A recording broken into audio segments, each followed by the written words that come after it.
wrestling fans? My name is Brian Crazy, and you are watching the FM brand of wrestling and entertainment here on YouTube.com. Thanks for tuning in once again. I am back with my TNA Impact Wrestling review for 3/29/2012. It was a great night on Impact. Only a few weeks remain until we get to one of the biggest TNA pay-per-views of the year, Lockdown, where every match will be contested inside a steel cage. We start off the show with a promo video package recapping what happened at Victory Road between Sting and Robert Roode. The aftermath of that match where Robert Roode attacked Dixie Carter verbally and physically. We also see what happened last week on Impact where Sting steps down as general manager and also suggests that Hulk Hogan return to controlling Impact. Now, we've had Hogan in control once. It went quite well for a few months, and then Hogan and Bischoff got greedy. They took control of the company, and that launched it pretty much into this downward spiral that we've seen storyline-wise. I think Impact has been phenomenal, and the amount of new talent that we're getting to see, the storylines are just getting better and better.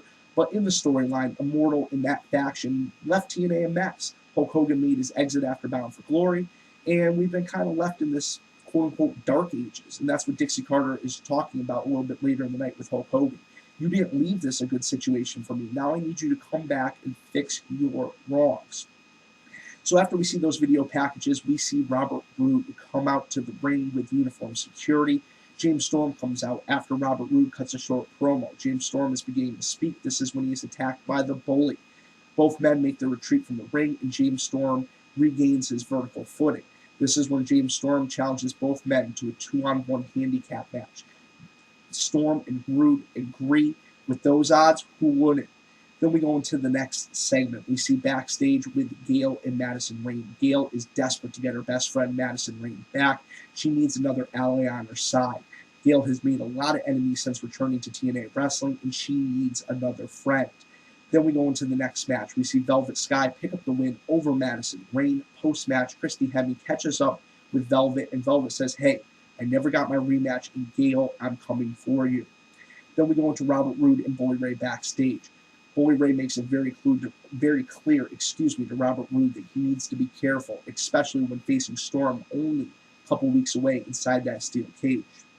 Then we see a video package of the feud between Morgan and Crimson, and then we go into pretty much an interview. It's set, I assume it's a park or something similar to that, and we see Hogan and Dixie Carter basically sitting on a bench talking. And basically the situation I was talking about earlier, Hogan did not leave the company in good shape when he made his exit.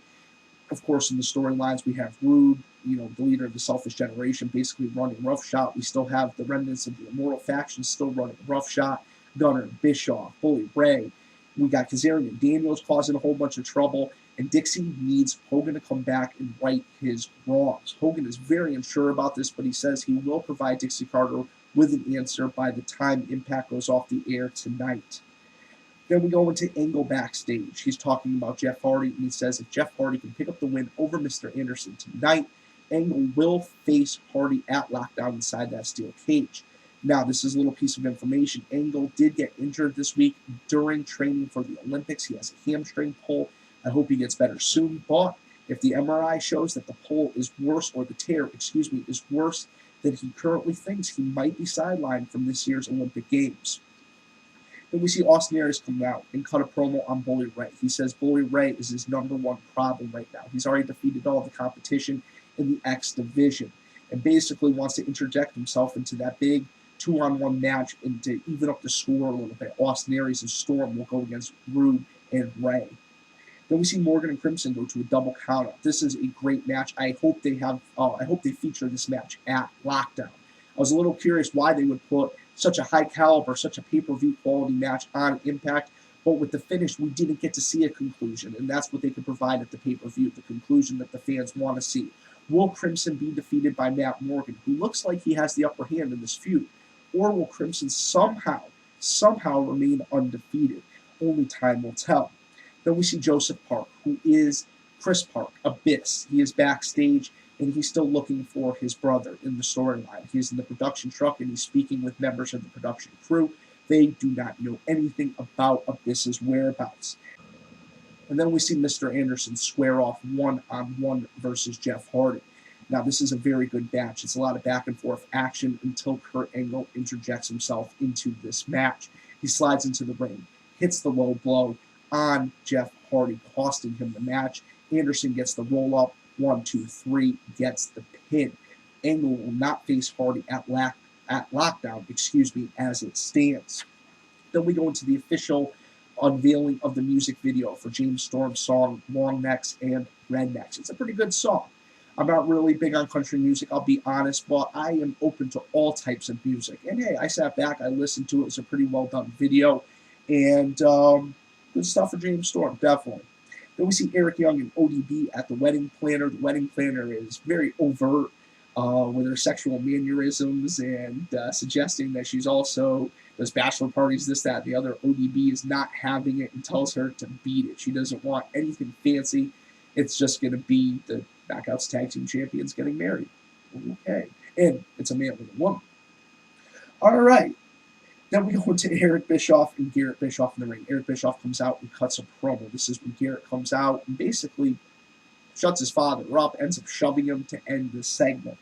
Then we go into the main event. Austin Aries and James Storm end up going against Robert Roode and Bully Ray. The match concludes when Robert Roode goes to spit the beer in James Storm's face. Storm moves. Roode catches the beer in his face.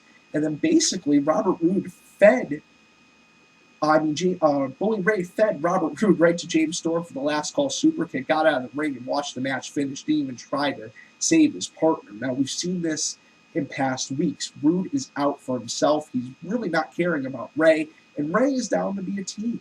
And Bully Ray is just out for himself. That's why he's the leader of the Selfish Generation. And then for the final segment of the night, we see Hulk Hogan come out, and it takes some convincing from Dixie Carter, Sting, the fans, and multiple superstars at Impact Wrestling, but Hulk Hogan will take control of TNA as the new general manager. It was a great night on Impact. Thanks for checking out this review. Please drop your comments below. For the effing brand of wrestling and entertainment here on YouTube.com, my name is Brian Crazy, and I'll catch you later.